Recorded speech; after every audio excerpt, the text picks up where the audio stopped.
It is one of the most enduring questions of humanity. Are we alone in the universe?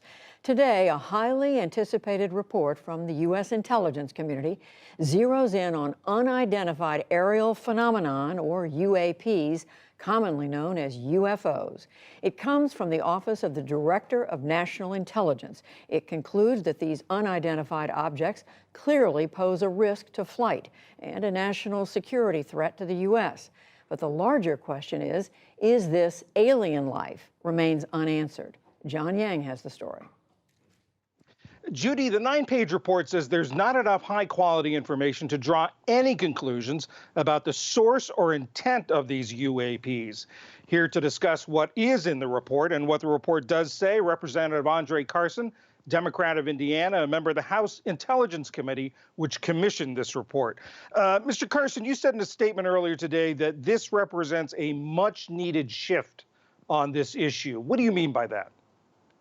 Well, as you just mentioned, today's report still leaves many of us with a lot of unanswered questions. It does not rule out all that many potential scenarios that we've come up with. So, when we're talking about UAPs, we could still be dealing with a lot of varying scenarios or potentialities, but the report goes a very long way in terms of prioritization.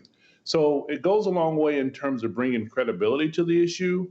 However, since coming to Congress, I've been fascinated by the issue, as have been my colleagues, and I'm pleased to see that our approach has been taken more seriously now. So it's a taboo topic, but I think there's much more work to do. And coming from the Intelligence Committee, which asked for this report, clearly there's a belief that there could be a national security threat?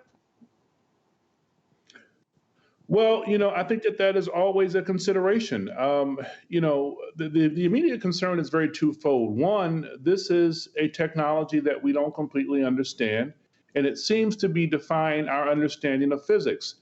It appears to be more advanced than our own technology, but that's never a good thing from a strategic point of view. There is an expectation among Americans that we stay on top of advancements in technology. And secondly, whoever's operating it or whoever's behind it, these aerial phenomena, seems to be keenly interested in our military capabilities. And why is that? Why the Intelligence Committee? I mean, it was the Intelligence Committee that asked for this report?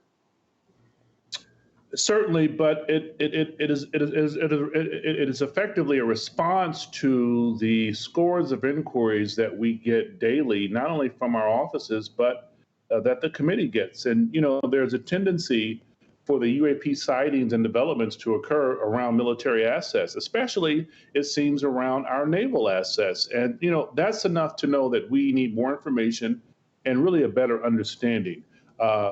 We know enough now. But that's not necessarily important. There are still many unknowns, but we're honing in on this issue very rapidly. You talk about needing more information. The report also spells out or sets goals about sort of more research, more gathering of information about the UAPs. What is the next step?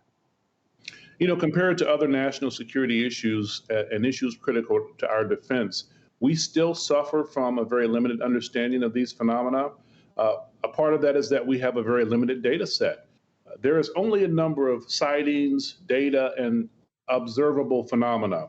Also, the quality of that information can sometimes be subpar. And so I think the next part will be breaking down the stigma that exists, especially amongst legislators, particularly amongst pilots outside of Congress. But I think the next step is to do a deeper dive. I want to hold a public hearing as well, but we're not going to get the information we really need initially until we have classified briefings. And my hope is that it's not another nation who has a strategic and technological advance, and it's not from the private sector. My hope is that we can contain this matter, and hopefully it stays within the good old United States of America. And you are going to get more briefings from the intelligence community? Without question. As the chairman of that committee, my hope is to have a series of hearings, and one of them being a public hearing, so we can at least provide the information to the American public to the degree that will not compromise our national security, to give them some kind of resolve and I think quell their thirst for this wonderful phenomenon that we've been talking about and movies have been made about for the past 7 or 8 decades. Representative André Carson of Indiana, thank you very much. What an honor. Thank you.